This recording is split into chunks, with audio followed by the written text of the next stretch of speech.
By the end of this module, you will be able to define and explain the core principles of good assessment, differentiate between validity, reliability, objectivity, and other quality indicators, identify assessment flaws and their impact on learning outcomes, design or select assessment tools based on established principles, critique real-world assessment examples for their adherence to these standards. This module explores the theoretical foundations and practical criteria that determine the quality, integrity, effectiveness, and fairness of educational assessment. You will analyze both psychometric properties such as validity, reliability, and objectivity, and ethical practical attributes that ensure assessments serve their purpose without bias or distortion. The module also presents the interplay between educational values and assessment quality, showing how principled design and administration improve learning outcomes and decision-making. Why principles matter in assessment. Assessment's influence. Learner progression and motivation. Teacher performance and planning. Curriculum evaluation and reforms. National educational policies and international reputation. Poorly constructed assessments can result in misclassification of students, discriminatory outcomes, drop in instructional quality, erosion of stakeholder trust. Thus, principled assessment is non-negotiable. Core principles of good assessment. A. Validity. Most critical principle.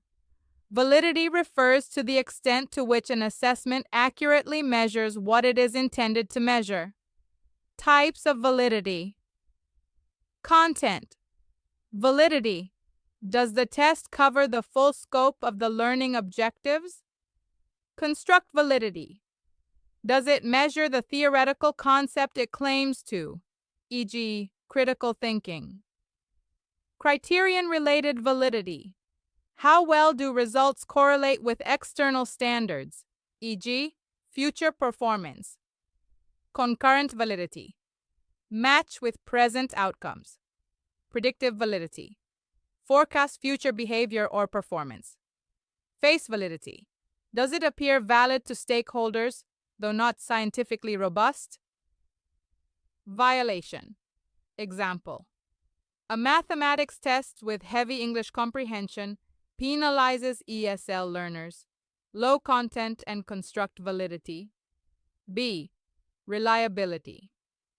The consistency, stability, and repeatability of an assessment result. A reliable assessment ensures that if administered repeatedly under similar conditions, it would yield similar outcomes. Types of reliability. Test-retest reliability. Stability over time. Inter-rater reliability. Consistency across different scorers. Internal consistency. Homogeneity among test items, e.g., Cronbach's alpha. Violation example. If one teacher scores a script 80% and another scores the same script 50%, reliability is questionable. C. Objectivity.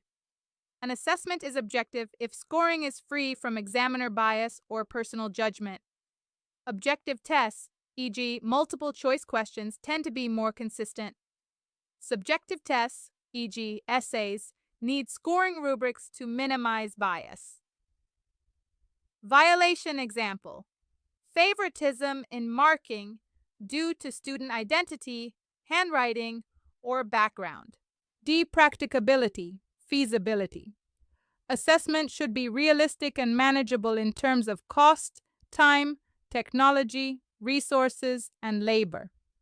Can it be administered within a lesson period? Are resources, answer sheets, software, trained staff available? Is it affordable for mass testing? Violation example. Conducting a performance assessment requiring VR tools in a rural school with no electricity. E. Authenticity.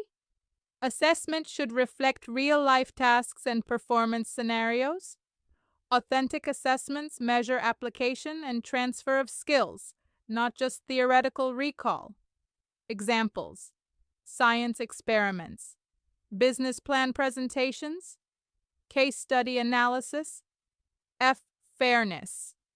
All individuals must have an equal opportunity to succeed based on the intended competencies.